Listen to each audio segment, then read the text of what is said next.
अस्सलाम वालेकुम प्यारे बहनों और भाइयों, उम्मीद करती हूँ आप सब बिल्कुल खैरियत से होंगे। इस चैनल पे आप सुनेंगे मौलाना साहिबान के प्यारे प्यारे बयान मेरी यानी हीर की आवाज में। तो प्लीज सपोर्ट करें, दोस्तों के साथ वीडियो को शेयर करना मत भूलिए। और साथ ही साथ अगर आप न्यू हैं इस चैनल पे तो मेरे चैनल को जरूर सब्सक्राइब कर दें ताकि हर आने वाली वीडियो का नोटिफिकेशन आपको मिलता रहे। तो आइए चलते हैं आज के बयान की तरफ। अपने इस बयान में मौलाना तारक जमील अपने बेटे के बारे में बताते हैं। वो कहते हैं कि जवान बेटे की मौत देखना ये वही जानता है जिस पे गुजरी हो, वही जानता है जो इसमें गुजरे हों। मेरे मुकद्दर में था, मैंने हमेशा दुआ मांगी, या अल्लाह मुझे औलाद का सदमा ना दिखाना, ये हमें उठा के ले जाएं, हम इन्हें ना उठाएं। लेकिन अल्लाह की तकदीर को कुछ और ही मंजूर था।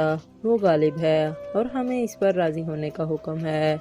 मेरे नबी की दुआ है, या अल्लाह तू अपनी तकदीर पर मुझे राजी कर दे।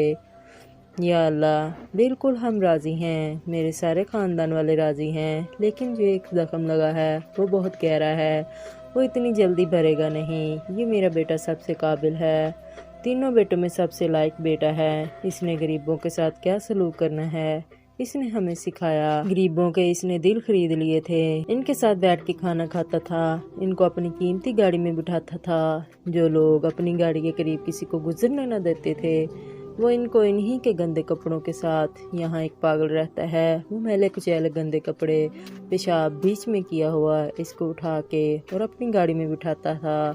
वो सारी सीट खराब हो जाती थी, लेकिन वो इसको अपनी फैक्ट्री में ले जाता, नाई को बुलाकर इसके बाल कटवाता, इसको नहलाता, इसके कपड़े बदलवाता।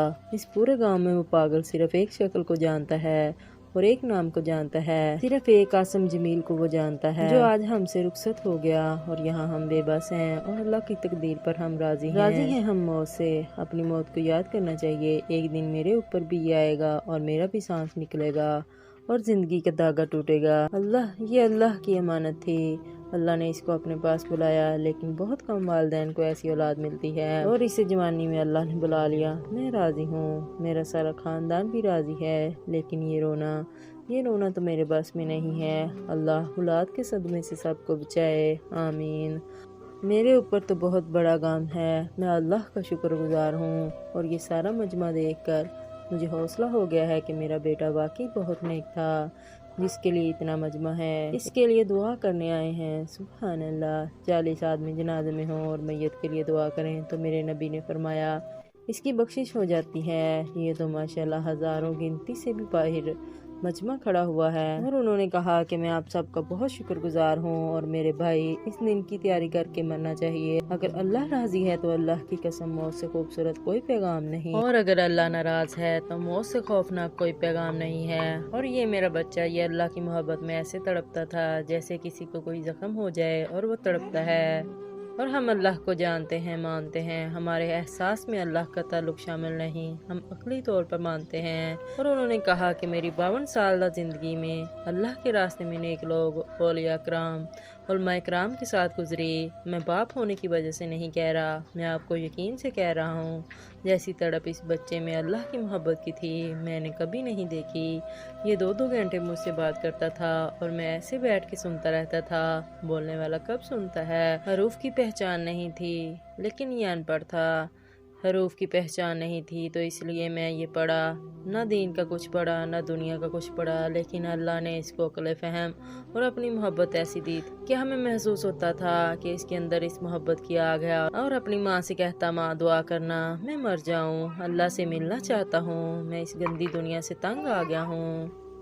30 साल की उम्र में इसने ये कहना शुरू किया, मैं जाना चाहता हूँ, अगर अल्लाह मुझे कहे कि तुम्हें रहना है या जाना है, 1 सेकंड में कहूँगा मुझे तेरे पास आना है, मुझे तेरी मुलाकात का शौक़ है। और मुझसे पूछता, बाबा आगे अल्लाह मिलेगा मुझे? मैंने इससे बड़ी बातें करनी है, मुझसे मिलेगा? मैंने कहा इंशाअल्लाह तुम मिलोगे, अपने अल्लाह से ज़रूर मिलोगे। तेरी तड़प तेरी तमन्ना रहती थी मैं अल्लाह से मिलूँगा। मैंने अपनी ज़िंदगी में सिर्फ़ एक आदमी ऐसा देखा है, ये बच्चा जिसके एहसासात में अल्लाह की मोहब्बत है। एहसासात जैसे हमारे दर्द हमारे एहसास में भी शामिल होते हैं, फिर हम हाय हाय करते हैं तो हम चलते रहते हैं। इस बच्चे को अल्लाह ने अपनी कुदरत से ताल्लुक़ और मोहब्बत अता फरमाई थी, और बस मैं और क्या तारीफ़ करूं, मेरा तो सीना वैसे ही ज़ख्मी है। ये बहुत बहुत आला शान अच्छा अल्लाह ने मुझे दिया था, मैं अल्लाह की तकदीर पे राजी हूँ। इसने दिया था, इसी का था, इसी ने ले लिया।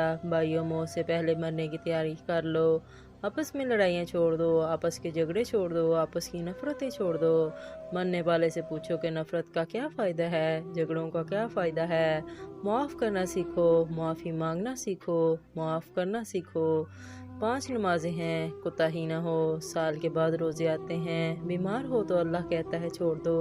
हज और ज़कात पैसे वालों पर है। तो टोटल ईमान के बाद 2 बातें हैं, एक नमाज है और एक रोज़ा है।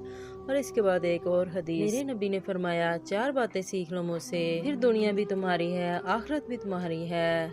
हमेशा सच बोलना, हमेशा सच बोलना। और दूसरी बात, किसी को अपने मुफाद और पैसे के लिए और अपने मनसब के लिए इसके साथ धोखेबाजी न करना। तीसरी बात, अपने इखलाक अच्छे रखना, गाली, गीबत, इल्ज़ाम तराशियाँ सब छोड़ दो, अच्छे इखलाक वाले बन जाओ। और चौथी बात फरमाया, रिज़्क़ हलाल कमाओ।